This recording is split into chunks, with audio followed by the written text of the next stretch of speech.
एक लड़की खेल रहा था। बाहर से एक गाड़ी आया और उसमें भरा हुआ था सामान। लगता है कि वो लोग कहाँ से कहाँ तक ट्रांसफ़र हो रहे थे। लड़की के पास एक फर्नीचर गिर गया गाड़ी से। उसके पापा तुरंत आ गए और उससे पूछने लगे कि तुमको क्या हुआ कुछ। गाड़ी से एक लड़का उतरकर भी आया और उस बच्चे से पूछा कि उसको कुछ हुआ नहीं। तो बच्चा ठीक ठाक था। तो बच्चे के पापा उस लड़के से बात करने लगा और उन लोगों को पता चला कि वो लोग पास में ही भाड़ा लेकर आए हैं, किराए पर आया है और वो एक पुलिसमैन है। पुलिसमैन के लिए ट्रांसफ़र हुआ है। इस 2 तल्ले में उन लोगों का रहना ठीक हुआ है। उन लोगों को पता चला कि वो लड़का जो गाड़ी से निकल आया उसका बीवी है गाड़ी में और एक बच्चा है जिसका उम्र लगभग उसी लड़की के समान ही होगा। उस लड़के की माँ को पता चला कि उस बच्चे लड़की की माँ की डेथ हो गई उस लड़की के जन्म के वक्त। लड़की की पिता एक रेस्टोरेंट ओनर है और उनको 6 मंथ प्रेग्नेंट उसकी वाइफ को 6 मंथ प्रेग्नेंट में बहुत हाइपरटेंशन के वक्त बहुत सूजन हुआ और वो चल बसे। अभी इसके वक्त दिखा कि वो जो लड़का था, छोटा सा लड़का था, वो किसी फोटो फ्रेम को देख रहा था और रोने लगा और तुरंत उसकी माँ आ गई और वो फोटो फ्रेम से पिक्चर निकल कर फाड़ दिया और डस्टबिन में फेंक दिया। वो छोटी सी बच्ची आया नेबर से मिलने के लिए क्योंकि वो नया नया आया था। तो छोटी सी बच्ची लड़के की माँ को पूछा कि मैंने आइसक्रीम लाया है वो छोटे लड़के के लिए। तो माँ ने बोल दिया कि उसको नहीं पसंद है। छोटी सी बच्ची लड़की, उसका नाम है जिंग जिंग। तो जिंग जिंग को पता चला, वो डस्टबिन से एक पिक्चर फोटो फ्रेम निकाला और उसमें से देखा कि उन लोगों के फैमिली पिक में एक छोटा सा लड़की भी था। तो इससे पता चलता है कि वो लड़के का एक बहन था जिसका डेथ हो गई और वो मॉम, डैड और वो छोटा सा लड़का बहुत दुख में है।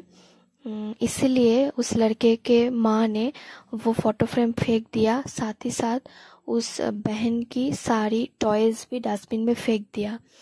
तो डस्टबिन से जिंग जिंग ने वो सारे सामान उठा लिया और घर में आ गया। तो जिंग जिंग के पापा ने उसको समझाया कि ऐसा नहीं करते, दूसरों की चीज़ नहीं उठाते हैं, ये गलत बात है। उन लोगों को बहुत दुख पूछा है, इसलिए एक नेबर आया और जिंग जिंग के पापा को बोलने लगे कि जल्दी रेडी हो, हमको मिलने जाना है।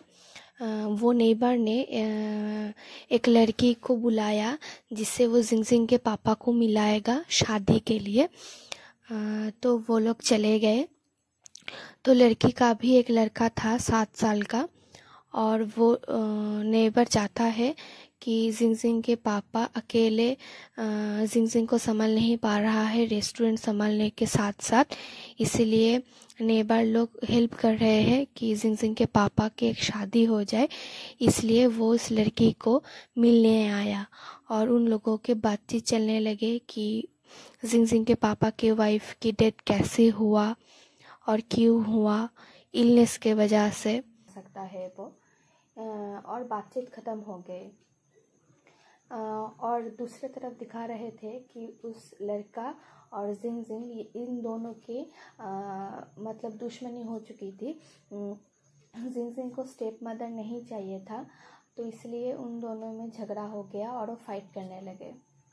इसके बाद देखा हमने कि उनके घर जो रेंट पे आया था उसका जो लड़का था उसके साथ जिंग जिंग खेलने पूछा कि उसको खेलना है कि नहीं। लिंग शाओ और उसके पापा मम्मी खाना खा रहे थे, डिनर। और लिंग शाओ के पापा की नाइट ड्यूटी था, इसलिए लिंग शाओ के मम्मी थोड़ा भड़क गए और रूम में जाकर लॉक हो गए। दूसरी तरफ सुबह हुआ और जिंगजिंग के पापा और जिंगजिंग ने वेलकम गिफ्ट के लिए थोड़ा नट्स माउंटेन से जो लाया हुआ था वो लिंग शाओ के घर में देने चला गया। जिंगजिंग उन लोगों को माउंटेन से वॉलनट देने गया था और लिंग शाओ वो वॉलनट फेंक दिया, क्योंकि उन लोगों को मतलब लिंग शाओ को उसके पास्ट के बारे में याद आ गया। इसके बाद दिखाया कि लिंग शाओ के पापा ने लिंग शाओ को समझाया कि उनको क्षमा मांगना चाहिए जिंगजिंग से, क्योंकि उसको बहुत दुख पहुंचा शायद। तो लिंग शाओ के मम्मी ने बोला कि नहीं, क्षमा नहीं मांगते हैं, उन लोगों का कोई अधिकार नहीं है हमारा इंजरी में उसको हमें दुख पहुँचाए। तो लिंग शाओ के पापा ने बोला कि नहीं, वो नहीं जानते थे कि हमारा इंजरी है इस मैटर पे।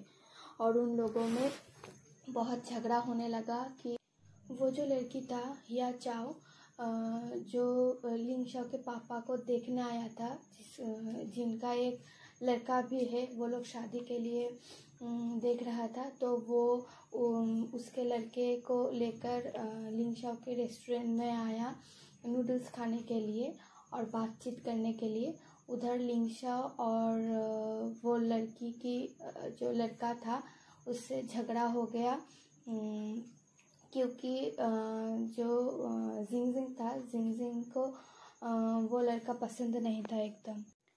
जिंगजिंग लिंग शाओ के साथ दोस्ती करना चाहती है, पर लिंग शाओ किसी के हालत में भी जिंगजिंग के साथ दोस्ती नहीं करना चाहता है और उसको बहन बनने के लिए नाराज़ है, इसलिए जिंगजिंग से बहुत दूर रहता है लिंग शाओ।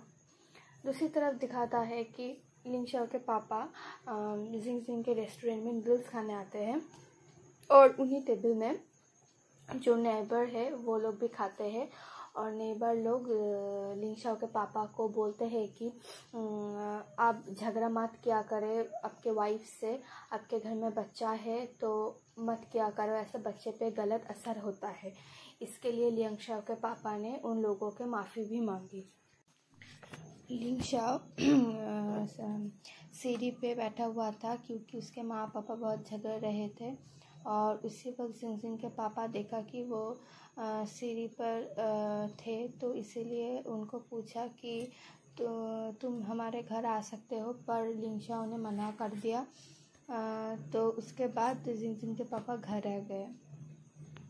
नेबर के कुछ बच्चे लड़के लिंग शाओ को चिढ़ाने आते हैं कि उनके पापा मम्मी झगड़ा करते हैं और उनको आवाज़ आते हैं, तो इसके वजह से वो बच्चे उसको मारना चाहता है। तो उनमें फ़ाइट हो गया और जिंगजिंग उसको देखकर दौड़ा दौड़ा आ गया और उसके साथ वो लड़का भी था, तो वो दोनों मिलकर लिंग शाओ को बचाया और बच्चे लोगों को पीटा बहुत।